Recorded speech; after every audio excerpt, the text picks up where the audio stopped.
This is the Night House Disc Golf Podcast. I'm Shane, and that's JP's water bottle. And I'm JP. It was good timing. Yeah. Good timing.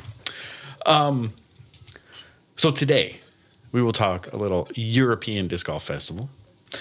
We're going to talk drug testing at Worlds. Mm-hmm. I know this has been out for a little while. It has been out for a little while, but we never... A little more clarification that has just came out. Well, not just, but recently came out through Doug Bierkis. He added a finally after the multiple steps that he said. Got it. And then I'm going to have some questions for you about ethics of PEDs. Ethics of PEDs.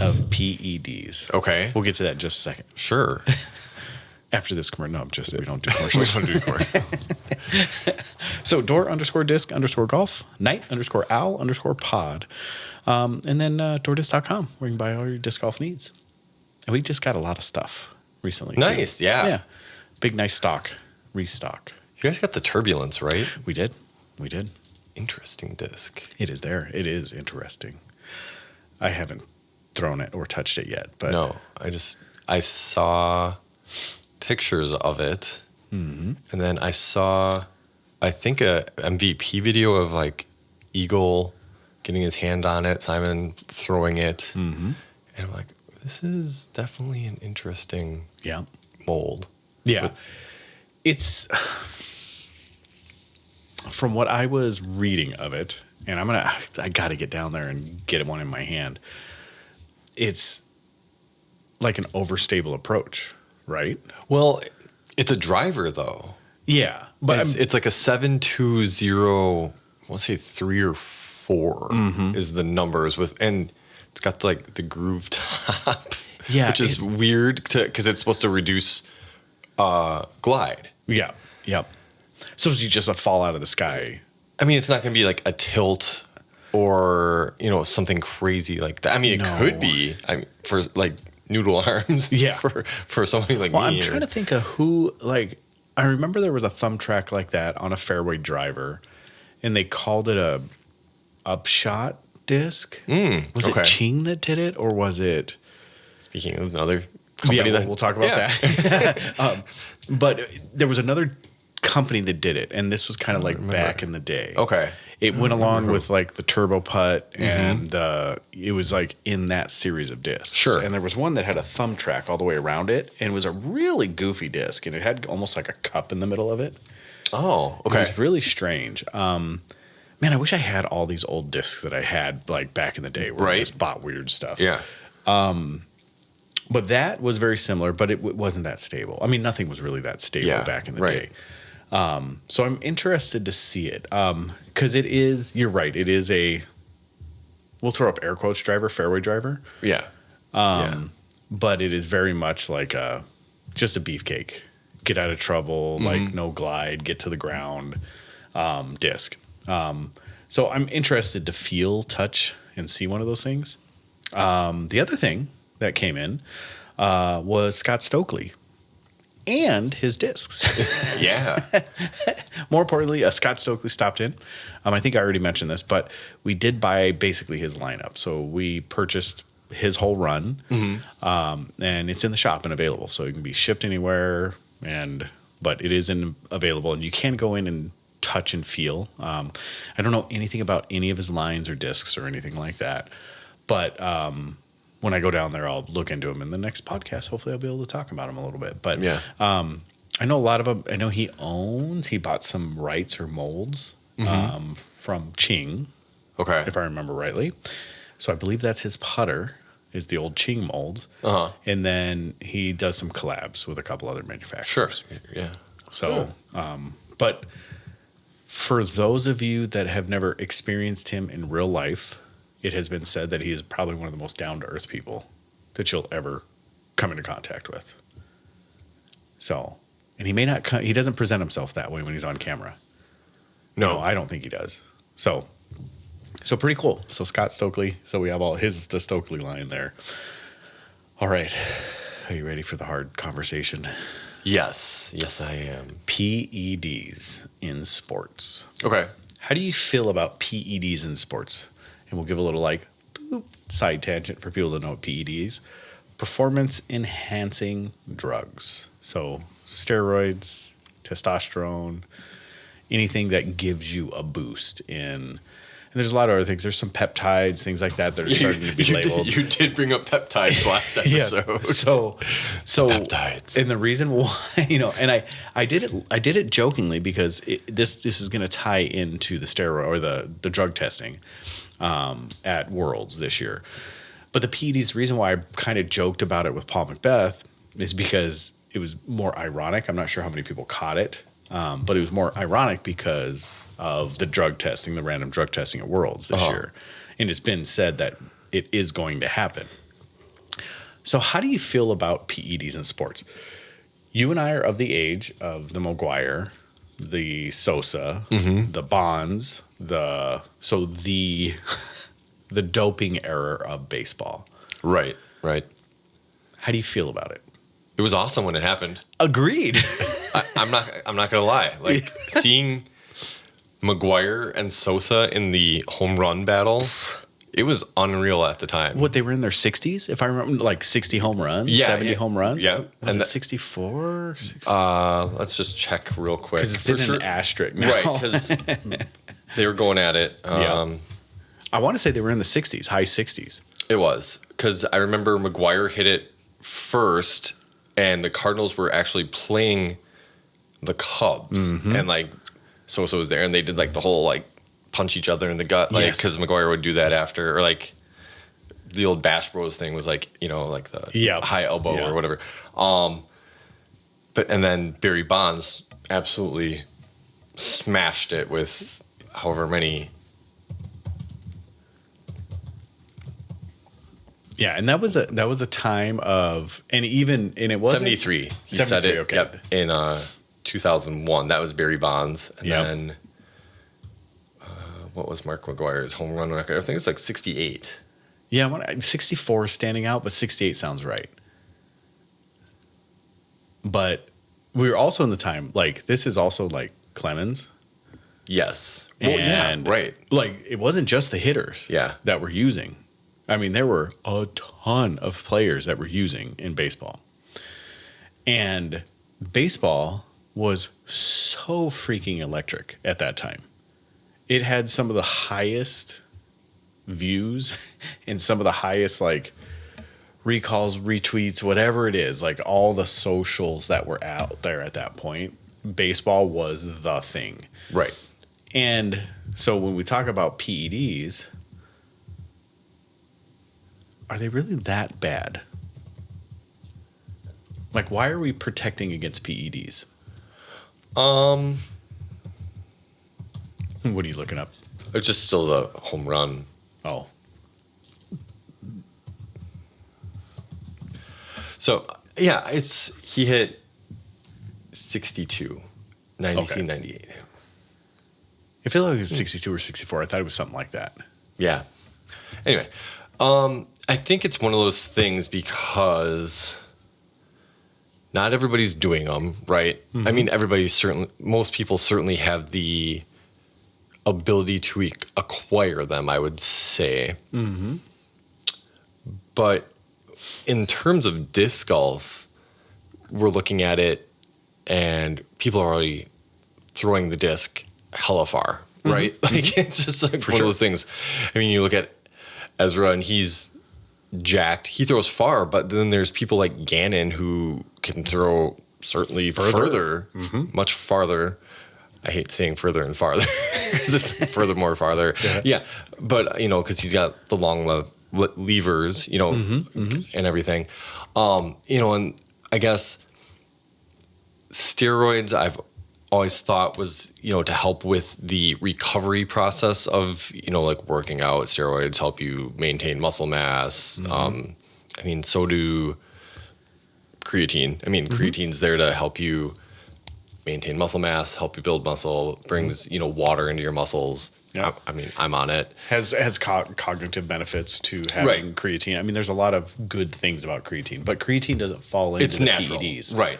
Like there's creatine in food. There's, it's a naturally occurring substance. It's not pharmaceutically made.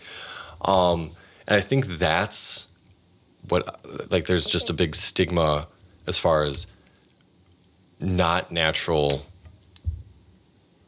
products entering the human body. You know, it's like not like gaining superpowers. You're not the Hulk, you know, with gamma radiation, Right. taking over. But Yeah. I think it's just one of those things where it's kind of outside people's thoughts where, okay, is it humanly possible to do something without performance enhancing drugs compared to with performance enhancing drugs, and how much does the performance enhancing drugs actually enhance your performance? And it's hard to say. Well, and so there's a big thing. So I'll be very transparent. I am on testosterone. Okay, yeah. So when we talk about, you know, So is Natalie performance, Ryan. yeah, exactly. I gotta let that marinate. That was really funny.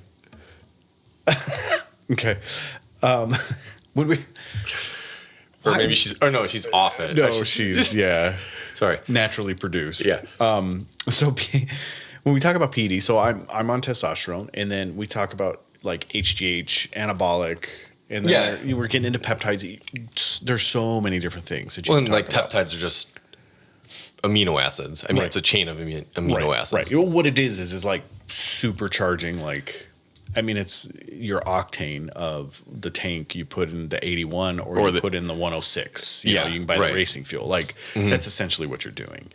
Now, whether your motor can handle it is a whole different thing. But some of the big things with some cautions that you get from, this is where I was going with it, some of the cautions you get with using testosterone or things like that is that if you don't put the work in, the negative side effects are more likely to happen. So essentially, if I'm not in the gym working out, you know, doing the things that actually help me utilize that testosterone, what happens is something is pushed into my body and says, hey, we need to balance out this testosterone with estrogen. Hence man boobs and bellies. Yeah. You know, with testosterone users. And you want to be on the other side of it with pecs and abs rather than man boobs and bellies. So when you look at it that way, these people that are using these performance enhancing drugs, like these PEDs, they still got to put the work in. Or it's not just like you can't sit on the couch and eat a bag of Doritos and then inject yourself and get the benefits. Yeah. No, you're still working hard, you know?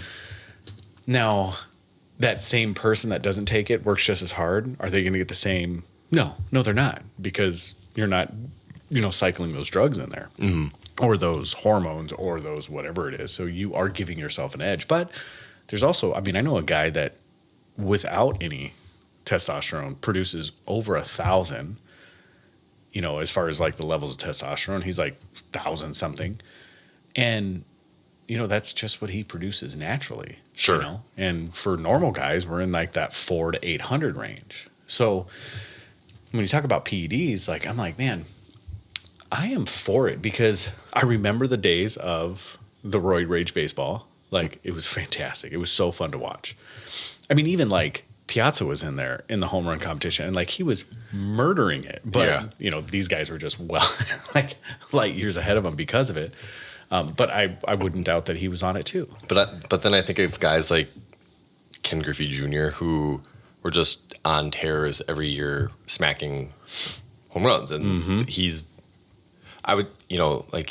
brought up because he's clean, and obviously he sustained injuries. You know, once he left Seattle and went to Cincinnati, he became more injury prone, and you know, but his like future was like well ahead of him if he would have maybe had performance enhancing drugs and stayed healthy. Yeah. I mean, he had a crazy career. I mean, he still had a crazy career, but well, I was going to say he's still one of the best. Well, yeah, you know? right. But could he have been better with? I think natural talent just carried him as far as he's gotten. So where's the argument that we want to see the best of the best that the human body can do, right? Why not? Like, where is these people are using them at their own risk. They're being paid to entertain us in these athletic events. Don't we want to see like the best of the best? Now, exclude them from the Olympics. I think that's fine. Let's leave the Olympics pure, leave that sport untainted, right? Right. Like, roid them up. Like I want to see like the best of the best. You know, like, Right. you look at some of these like anime. You know, you always have these like enhanced humans. You know, you Right. talk about stuff like that, and Yeah. they're like doing these sports events or whatever. Like, it's like, oh, that's so cool. And this is an anime dork, of course, but you know, you think about stuff like that when they do sci-fi or fantasy or anything like that. It's always these like futuristic, crazy, enhanced bodies, like Universal Soldier, whatever the case may be. Captain America. Exactly. Yeah, exactly. So when you talk about those things, like, man, it's so cool to think about. Like, we actually have those things in real life right now. And for the most part, they're pretty safe nowadays. But you push the envelope. But like, why not? Why not let the athletes be their best? It's their choice, right? We're not Sure. forcing them to do it. Why not? If everybody's doing it. Yeah, I don't know.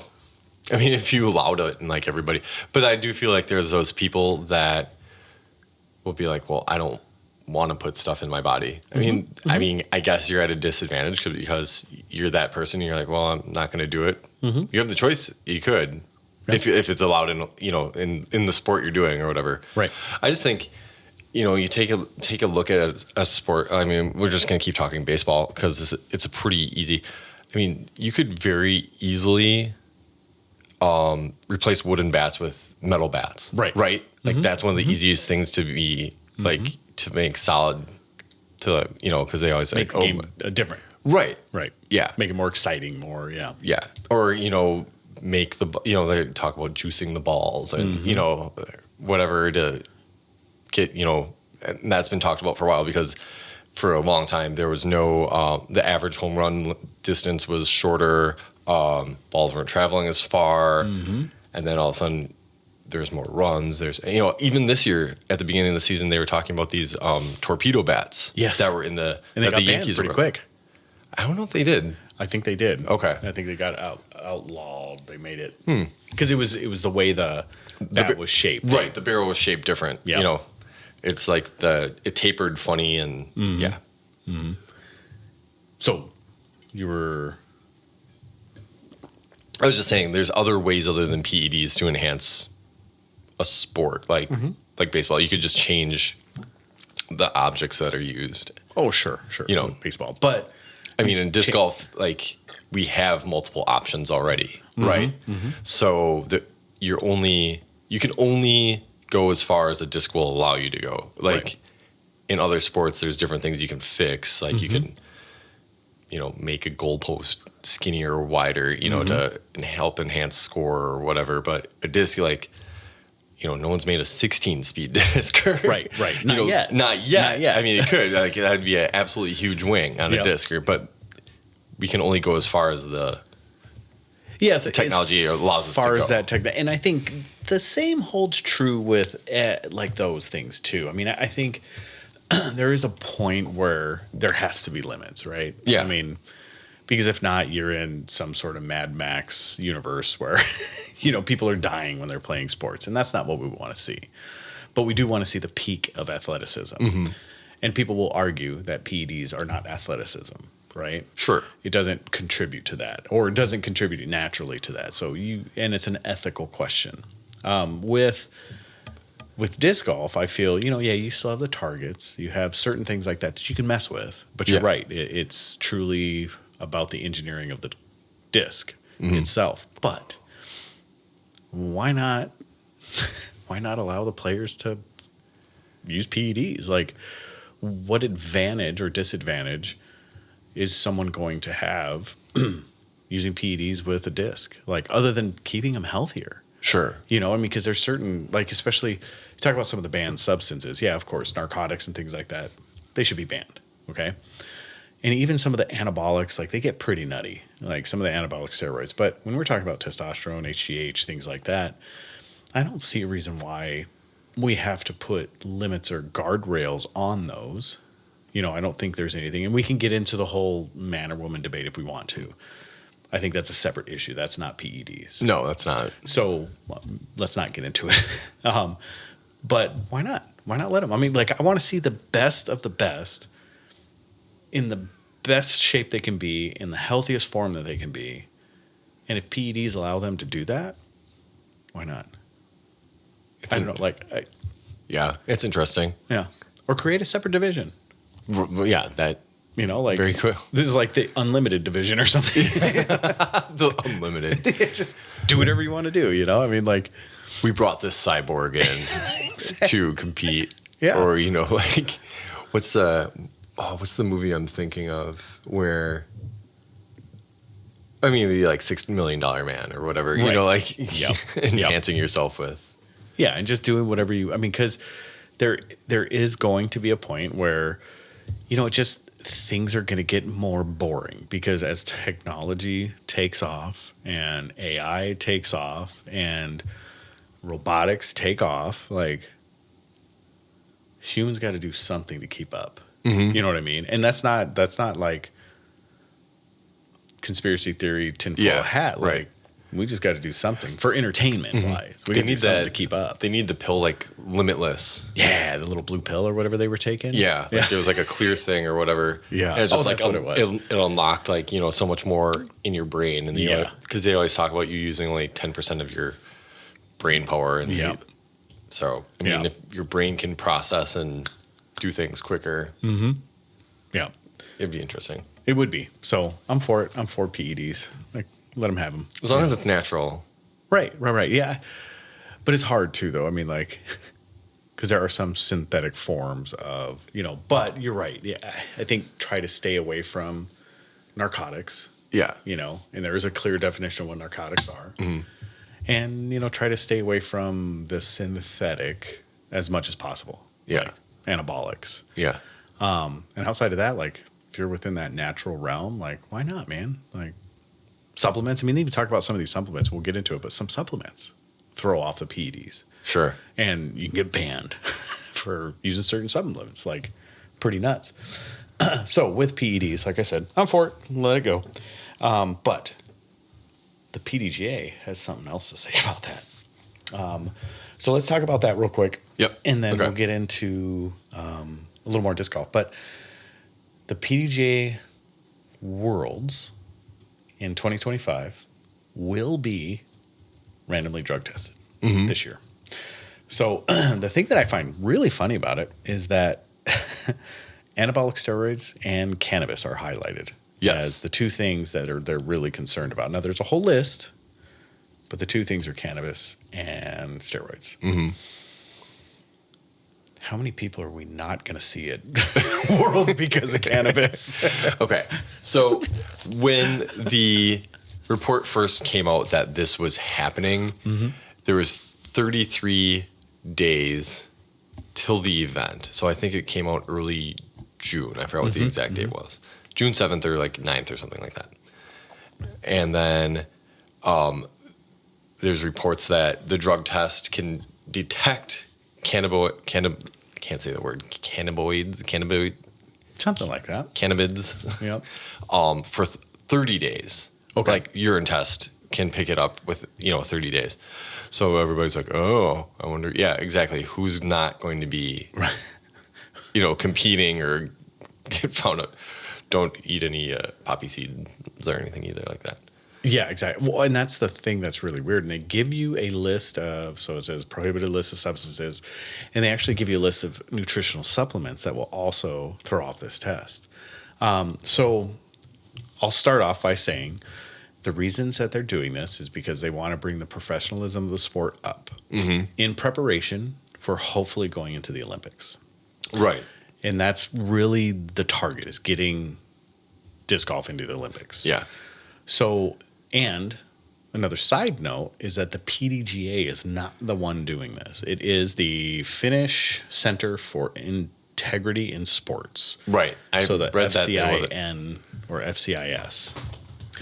And, but the PDGA does have to enforce whatever the Finnish Center for Integrity in Sports says. essentially based on PDGA. Trying to find the PDGA disciplinary policies. And it essentially says that in Section 5 of the disciplinary policies, the purpose of it is basically saying that will automatically be treated as such, whatever the Finnish National Association levies. And it sounds like if you even just refuse a test, there will be a 4-year suspension.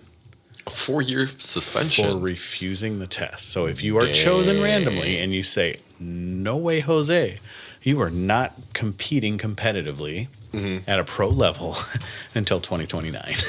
That's crazy. And each one of these will be, if something happens and they're caught or whatever, if something negative comes out of it and there's disciplinary action taken, the PDGA is actually considering it right away under 30-day appeal.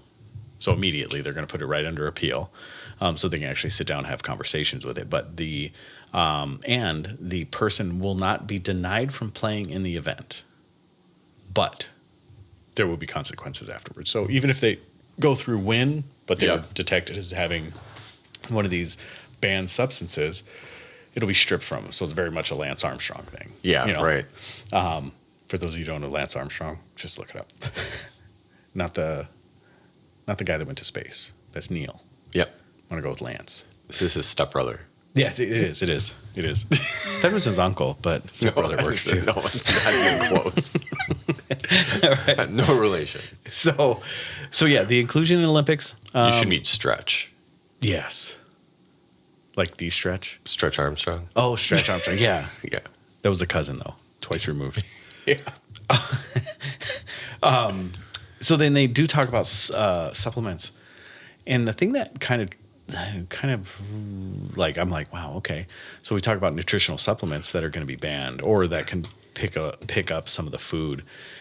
It gives you a list of prohibited substances, but it also gives you a list of essentially prohibited supplements. Yeah. Completely legal, no issues with them. But they will set off the whatever triggers that need to be set off. Yeah. But these products do have proven, improvements in performance, increased effects in training, muscle strength, all that stuff. So it does actually give you a list of these things. And it tells you exactly what they are, certified, all that stuff. Right. That's nutty to me. And so I'm thinking, and obviously when they put this out on the headline, who was the person they had on the cover? Like on the picture, it was Ezra Aderhold. So, for him, I don't believe he's a user. No, I wouldn't. He's not big enough to be a user. I mean, he's been working out for a long, long time. Yeah. And his stature and his form is not steroids. No. It's pretty natural. I mean, supplements, yeah. Yeah, for sure. But steroids, probably not. Probably not. I mean, I won't put it past anybody, but probably not. But cannabis, on the other hand, I bet you it's 50% of the population of professional disc golfers. I would say that some form of like CBD for sure, whether it's smoking it or oil or anything like that, because it can be used for a lot of different things. I've seen it, people with like epilepsy or, it cures inflammation, arthritis, anxiety, a lot of things. I still have some CBD oil. I use it. I have a balm, CBD balm that I use for, aches and pains that, you rub it on and it helps. So I'd be one to not be able to compete. But I mean, I could see it. So the nerves thing, like if you're on, T-box or whatever, or you take it before a round, to help you. I don't think it's performance enhancing per se, but to not have that anxiety and, during a round, like Sure. you're stepping up to a putt or something. And I guess that's kind of performance if you're not feeling that. But Right. But caffeine can have the same effect. right. Yeah, exactly. Yeah, I mean, there's a lot of things that can have the same. Nicotine can have the same effect. Now that's banned. Banned outside of prohibited areas or non-prohibited areas. Non-prohibited areas. I'm trying to figure out like wording wise, but essentially, they'll have areas you can smoke, Yeah. but outside of that, you can't smoke during an event. During an event. Yeah. So, yeah, it's interesting to me to think of all the different ways that people cope with anxiety and stress. Okay, welcome back. So, technical difficulties. We talked for probably another 15 minutes Easily. easily Yeah. before we realized that we were no longer recording. Memory card got full. Yes, it did. It did. So, I don't know. Well, I mean, we know where we left off ish, Right.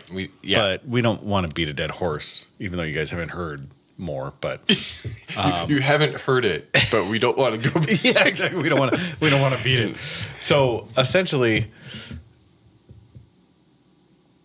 don't do drugs while you're competing. Yeah, that was pretty much. All right, there you go. All right. And I think I said I was for PEDs, but there's rules. I think that's what I said. Yeah, That was it. that was it. Do you remember what you said?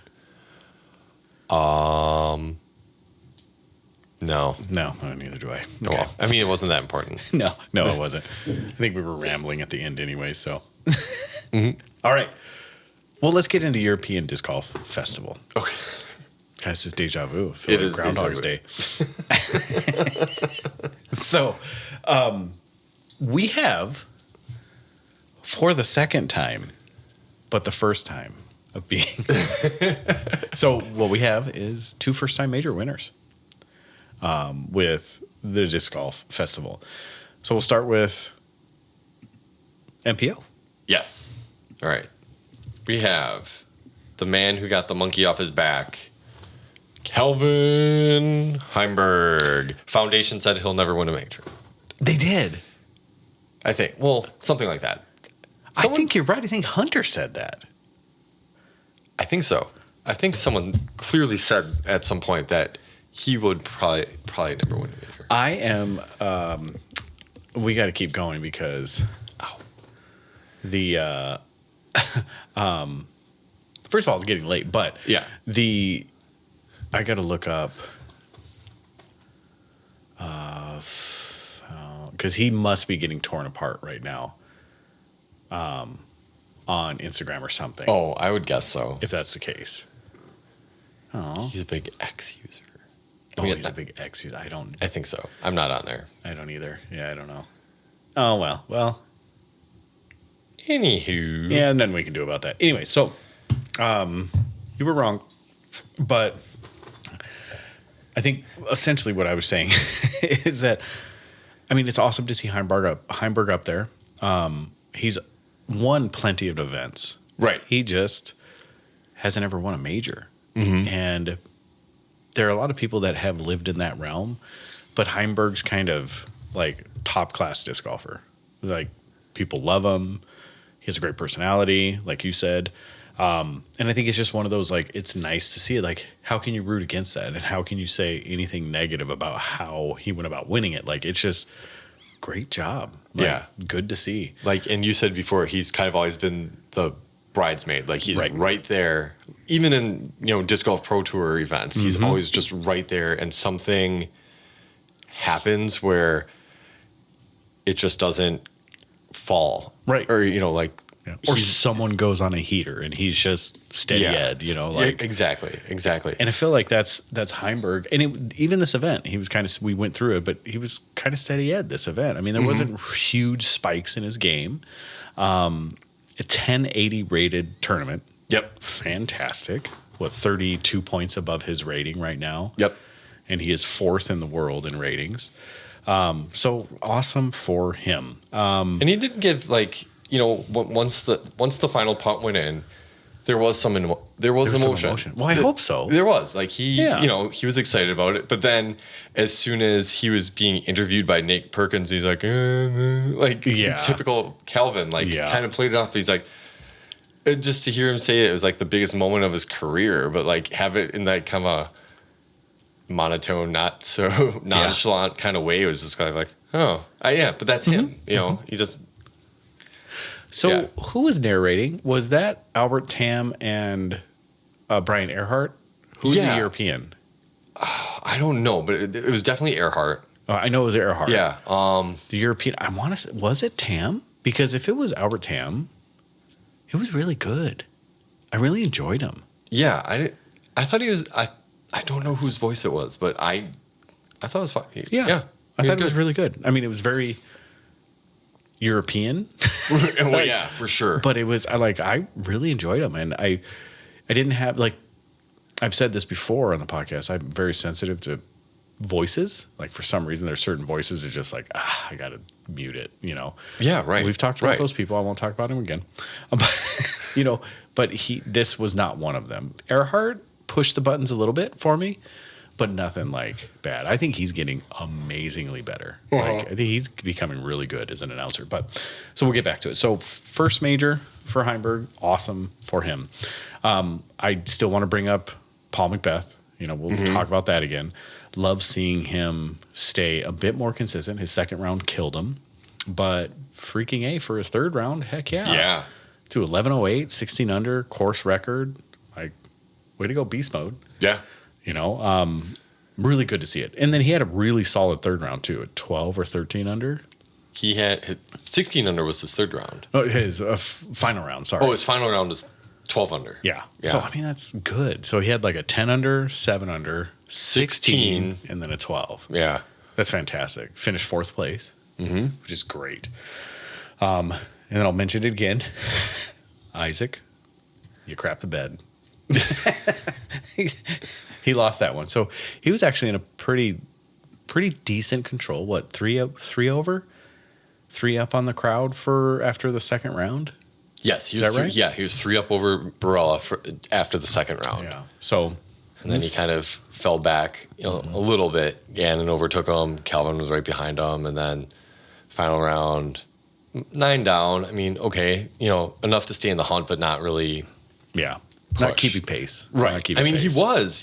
he was until 7 and 8. I mean, 7 he double bogeyed, 8 he bogeyed, and then, but then he was kind of like keeping up with some people. Like he was, birdie, par, he was getting holes that he should, but so were everybody else. Right. That was the thing, and Calvin had a pretty good lead. Gannon was above him and just couldn't catch up. Right. Yep. So, yeah, but it's nice. I mean, we want to recap the top 5 again. Yeah. So Calvin wins with a 49 down, 1 ahead of Burr, Isaac Robinson, Paul Macbeth, and then AB. That's the top 5. And like I was saying before we got cut off, top 5 all was in the 40 down. And then Nicholas Antela was at 6 with 38 down. So there's still a good separation in scores there. The top scores were obviously really close, within 4, but then all of a sudden the drop off from 5 to 6, I was like, pretty good drop off. But all the scores actually were like pretty high. I mean, almost, there was 98. Nico LeCastro was the last player with a negative score at 98. I mean, 98 out of 100 well, more than that. I mean, 108th place, but that's crazy. Yeah. That's was 108 people, and they were all negative, or they were all. I'm sure there was more than 108 because there's spots that are tied. Oh, sure, right? sure. But it says 108th place. But I mean, 98 out of 108 is what it says, and that's how many people were under par. That's fantastic, and we did mention that. I mean, there was a cut, obviously, at a certain point, but yeah. But crazy. it's a very technical course. Right. OB everywhere. OB everywhere, ceiling limits.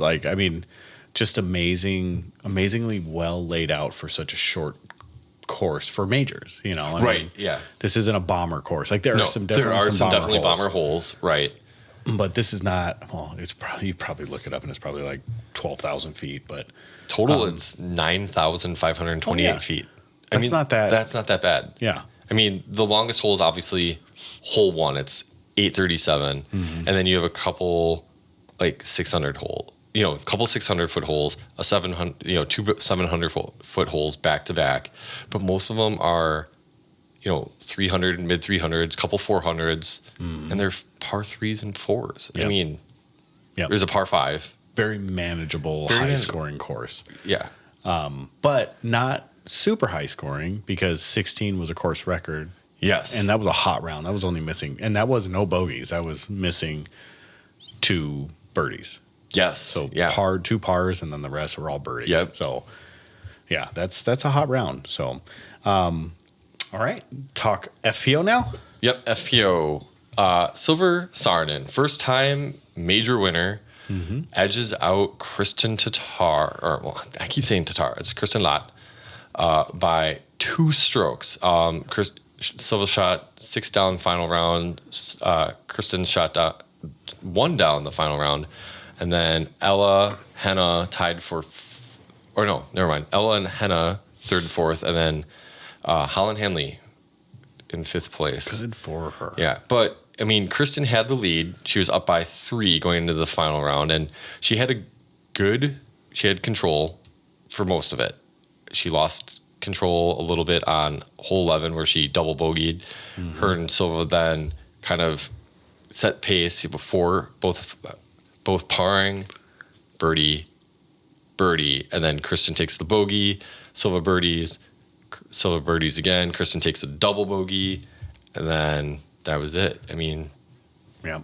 And then I mentioned it like when we were talking before, but Kristen's putt was letting her down big time again. She was 7-16 for C1X, 0-3 from circle 2, and just Yeah. But something you said confirmed broken toe. And with the way that she putts, I mean, she comes up on that toe. Right. So I'm sure it was a disadvantage. And this is not putting an asterisk next to this win for Silva. Like, she won it fair and square. Oh, yeah, absolutely. And that was something that I mentioned before. I haven't said it, but I'll say it right now, is that I don't think Kristen Tatar played a bad tournament. I don't think she lost the tournament. I think Silva won the tournament. I mean, that was simply like, it wasn't given to her. It was a good win. It was a good win. It was a great win. Right. And I mean, she's on a winning streak this year, like pretty heavily. Silva. Didn't she have like 5 wins, 6 wins this year? She has 3. Oh, I thought she had more than that for some reason. No, I was just looking it up before. She has Preserve, this, and Ale Open. Jeez, I felt like there was more than I mean, that. she was Maybe she had some of the small European ones, or? Yeah, I mean, she was definitely... Okay, so Jonesboro 2nd, Music City 2nd, Konopiche 2nd. Oh, okay. And then Preserve, and then she was 8th at US Women's, 2nd at Krokal, 10th at the European Championships, and then she got the win today. Okay. Because she was in the playoff with Holland, too, right? That was at Krokal? Was I wrong? Yeah. No, that was Cadence. Okay, yeah, okay. So, yeah, I mean, it's awesome to see it. She's one that is an up-and-coming star. Her ceiling, I don't think, is even close to being reached either yet. No, definitely not. I mean, last year she had that streak of 5 in a row, European. That's what I was thinking of. Okay. Yeah. So, I mean, she's like, last year was kind of like the breakout. I mean, she still has like breakout potential, like to get even better, but like, it's like a little more steady. Like last year was like punch through the ceiling. Yes. This year it's like steady climbs. Yeah. And like getting that consistency in her game. Yeah. Because I mean, her putt just on. Yeah. And when it's on, there's nobody really touching her. No. What's the weakest part of her game, you think? Distance. Because, I mean, she's got standstill. She can hit up shots pretty good. But I think she doesn't have elite distance. Like, there's holes where you definitely see people, outdrive her. And she is still, like, really comfortable throwing She'd rather throw standstill shots. I don't think Right. she's comfortable throwing the X step or, She kind of has a skip almost. Like it's Yeah. a very choppy skip. Yes. Yeah. Very abrupt, not a big. And she still relies quite a bit on understable discs. Like if she could get a couple more stable discs into her bag, I think that would probably serve her a little well too. Yeah, and get comfortable with them. Yeah, for sure. Exactly. For sure. Yeah. That was kind of the same thing that I was noticing too, is that her run-ups are pretty abbreviated and pretty choppy. They're not comfortable, it doesn't look like. No. It looks like, I mean, those last like what you would call the X step and then the brace, like it's very quick. Like very quick. So yeah, I'm sure there's some form things that she can probably work on. And getting that into her repertoire, and then like you said, adding some stable discs once she gets that secure power in there, like man, like I said, she's not even close to her ceiling. I don't No, definitely not. Yeah, because you can look at some people like, with Paige Pierce. Yeah, there's some eccentricities, whatever, Okay. goofiness to some of the stuff she does. Sure. But it's all very clinically form based, like good. She hits the right points at the right time. Right. Right. Maybe not right now, but in the past, and the kind of same thing with, Kristen, or the same thing with, you go on and on with some of these, they're hitting the right points at the right time. And I think she still her timing is still just a bit off on some of these things. It is. And I think, man, like she pulls that together. Whoa, it's going to be great to watch. I had something inspirational Oh my. and I didn't. I forgot it. It was like in my head and I was like, I should write this down. And then I did not. Okay. But in the meantime, should we talk about these things? yeah, they're fun. All right. So I don't know if you can smell them. Yeah, we have smell-o-vision on the podcast. Exactly. So I got the lemon scented Judges because they're Judges, but I got them with an amazing stamp on them of Mr. Breeze. So it's the Mr. Breeze Judges. I'm amazed at how well these things smell. They smell great. Yeah, and when we're talking about like Mr. Clean, you're thinking like pine solly type flavors, like yeah. smells. That's what this smells like. It's not lemon. It's pine solish. That's what I was thinking too. Yeah. Like it's cleaning product. Right. It's not. So I think the Mr. Breeze. It's like soap. Yeah. Yeah. That's Like honestly, like lemon scented pine sol. That's exactly what it is. What plastic is this? It is hybrid, I think. Okay. I was gonna say it doesn't feel. No, I'm pretty sure it's hybrid. Okay. And then I'm opening a box here. I haven't bought discs in a long time, so it's really nice to buy these. So I also got, when I play, these will be my main putters, but I bought 5 more discs, and they're all putters, but they had Judges, and I don't know what plastic this is. It's super swirly, and it is a putter plastic. I mean, it might be like a classic blend, maybe. Okay. Maybe. But they're amazingly swirly. And on the bottom of them are 2 mallets. And they're like Judges mallets. Right. And it's bottom stamp. That's it. Tiny little like blue Judges mallets. And they're fantastic. They feel good. They're kind of tacky. So I haven't bought many new discs in a long, long time. These are the Bobby Classic blend. Classic blend. Yeah. Okay. What are these ones? I'm trying to look and see. Okay. I think they're called Judgment Day or something like that, or They are classic swirl. Classic Swirl. Okay. I didn't even know they had a Classic Swirl. Yeah. So I haven't bought any House of discs in a long time. Long time. Probably a couple of years because I have a ton of discs. Yeah. Right. These feel really good. This plastic feels awesome. Like comparably speaking, it feels really, really nice. I don't know why. I used to putt with classic blend. I had a classic blend Judge. Mm-hmm. For some reason, I feel like it felt a little tackier. I don't know, but it's been a long time since I felt classic blend plastic as well. But I think you're right, because what I was going to do is bring up the comparison. It feels very Supreme. closer. The classic is very supreme now. Yeah. Sure. Still has a bit of tackiness to it, but it's a bit more glossy. And I'm not ashamed of that. Like, I don't mind that at all, especially with putters. Like with the driver, if I was throwing this plastic at a driver, I may not like it, but a putter and an approach shot, I like it because I always have, if I'm playing, I have chalk anyways. I'll have a whale sack or a dry chalk or something like that. So I'm not worried about the tackiness. And plus, as soon as this hits the dirt, it's going to have dirt on it anyway. So, right, exactly. But I mean, I really like it. And I'm not saying this just because I'm not getting paid to say this or nothing, but I'm impressed by the plastic. I have not felt new plastic from House of Disc in a long time, and this feels really, really nice. So, I mean, I've felt stuff that comes into the shop, but even that has probably been 7 months, 8 months, that I've actually picked up and felt some of the, because we don't replenish this stock from House of Disc very often because we have so much of it. Yeah. But now we've started to do that. But man, I'm really impressed by these discs. Well, I'm just like on DD's website. I knew that they were going to come out with it at some point because I got the box, but they came out with the Project Grip discs, which is that's the Ricky putter had the Project Grip on it. I think, it might have. But it's got like a thin layer of like one plastic over a softer plastic, and then like the rim is really rigid.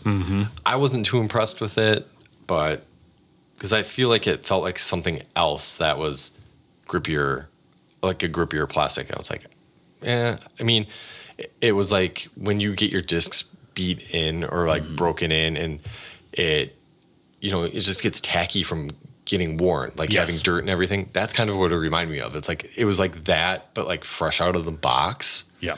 So, and I don't know if I like, what do I have? I think it's an Essence. I have like a really like soft Essence. It was like one of the mystery box discs a couple of years ago. And I was like, okay, this is interesting. It's almost like fluid plastic. Sure. Yeah. Is what it felt like. That's like what the flight plate is. One of my favorite plastics in the world. Fluid. The old school fluid. Some of the new fluid is okay. Have you used that fluid EMAC I gave you at all? Oh, really? I think it's actually in my bag. Is it? I like fluid plastic is by far one of my favorite plastics that's ever existed. And I think the reason why, because I've had I've had quite a few discs in fluid, but I think the reason why is because you still get a stiff rim in it. Yeah. But that flight plate is kind of gummy. And I mean, some people really don't like it, especially if it gets hot, but we're in Wisconsin for Pete's sake. Like, if we see 90 degrees, I'm staying inside. Like, True. True. So, but I really like it. And I have a couple old school fluid enforcers that are like beef beyond belief. They are so beefy, but they are so utility and they work so well. I've actually I lost one and I put the last one I had back in storage, and I'm using like a first run cap wrap to kind of replace it, but it's still not as beefy as that enforcer. Like, it's crazy. But yeah, fluid is one of my favorite, but I just haven't, like in that Project Grip, like that was on those Ricky putters. Man, I'm just not like, you were right. It didn't do anything for me. Right. Like, because like what happened? So they sent, I think there was a Grace in there. I forgot what else. There was I want to say they sent like a gold line compass, and then they had a compass with the Project Grip stuff, and I was like, I couldn't tell the difference almost with those between the gold and like the Project Grip because they just felt really close to me. It has that film on it, you know, and I know like we're talking two different manufacturers when I say the Ricky putter and all that stuff, but it like that's really what it was. Like there's some sort of like protective film. You know what it reminds me of? If you ever bought like a really cheap screen cover for your phone? Oh yeah. That's what it reminds me of. Sure. Like one of those sticker ones you slide on. Yeah. Like, that's exactly what it reminds me of. Like, it's the same, but not quite. You know? Yeah. You know what I mean? Yeah. Like, there's something on this thing. And it's just like a second skin. Yeah. Yeah. Right. It's weird. But, I mean, it'll probably work really well for some people. I'm sure it will. So, because there's some people that'll just be super, because they had something similar. It wasn't similar, but they had like the dimpling or the hashing on the Michelin and the Rakuten, and like it had that. Yeah. I'd be for the Cenas had it. I'd be for seeing that all over a disc without the thumb. Like I wouldn't mind seeing that on the flight plate of a disc. Okay. Yeah. On the whole thing, but just something about the tacky. You're right. It's just something weird. Yeah. It's just not. It's right, but not for me. Yeah. Not for me. Sure. I'm sure there's something. But, it's funny that you bring up Ricky is that he actually has another new mold coming out with Discraft. Really? Thumb track disc, Really? a thumb track like putter, like slammer kind of, or pig. Oh, really? Okay. Yeah. So I thought what it was at So I first. thought he was going to do the Groove GT, or I mean the Banger GT, right? Right. That's what I thought. Or he was going to do the ringer top, like zone. Oh, right. Yeah. Okay. I thought okay. that's what it was, but maybe this seems to the be something. Zone GT, Groove Track, right? Yeah. Yeah. Okay. Or was it the? I don't know, because I remember Discraft put out, they had the banger top and then the ringer top. And then I think they started manufacturing the like banger top actually won, but then some people actually like the ringer top, so they started making ringer tops as well. Okay. So I think it looks like a ringer top zone, but it might be slightly different. Okay. Because there's Groove Track and Thumb Track, Yeah. right? Discraft has the GT and the. There's another one. I forgot. XT. No, I don't know what it is. I don't remember. But there was two of them. Yeah. God, why can't I remember it? This is ridiculous. But nevertheless, they had those two. And the GT is what he's trying to use, right? Where it's more of a groove. It's not a bevel. No, like it's not the thumb. It's not like the actual thumb. It's like a bevel. Okay. Yeah. Okay. Let me see if I can find. Well, that's good. So it's like the slammer. Like It's you like said, it's gonna be pig kind or of like the something slammer or that. the Okay. pig. Yeah. Neat. Well, I know he was from the very beginning, the very first video, he was really excited about it because they had that zone in his hand. No, it was the Buzz. Remember, they had that Buzz thumb track one. Oh. That's what he felt, and he really liked it. So. Yeah. So this is like. Oh yeah. That is deep. So I'm wondering if he's That's on his redoing. Instagram. It is on his Instagram. So I'm wondering if he's redoing his Ricky putters, but with the groove top or like. With the thumb track. Yeah. I don't know. That's interesting. Wow. Yeah. That would be. I mean, it looks so deep though. He likes deep putters. Yeah. And It's deep the approaches. hand feel. Yeah. Yeah. The harp wasn't bad. He used the harp a ton. He did use the harp a ton. Yeah. And that was not deep. The harps are not deep. I don't think it's no. They're not. No, they're not deep. But man, like every other one that I've felt ever since have all just been deep. Deep. Because I used the OG Slammer for a long, long time. And Rhino. And those are deep, but not like his stuff. Yeah. Not Yeah. like his stuff. It gets deep. So, all right. Well, anything thought-provoking or inspirational to leave us on? Have a good rest of the week. There you go. See? Yeah. You make it a great day, Yeah. right? Yeah. Exactly. Okay. Carpe diem. Carp. That Seize means the carp. Oh, is that what it is? No. I thought it was carpet the. I don't know. Carpet the D. Carpet the DM. Put shag on the DM. All right. With all that being said, hope you guys have a great day. Keep us up par and deuces.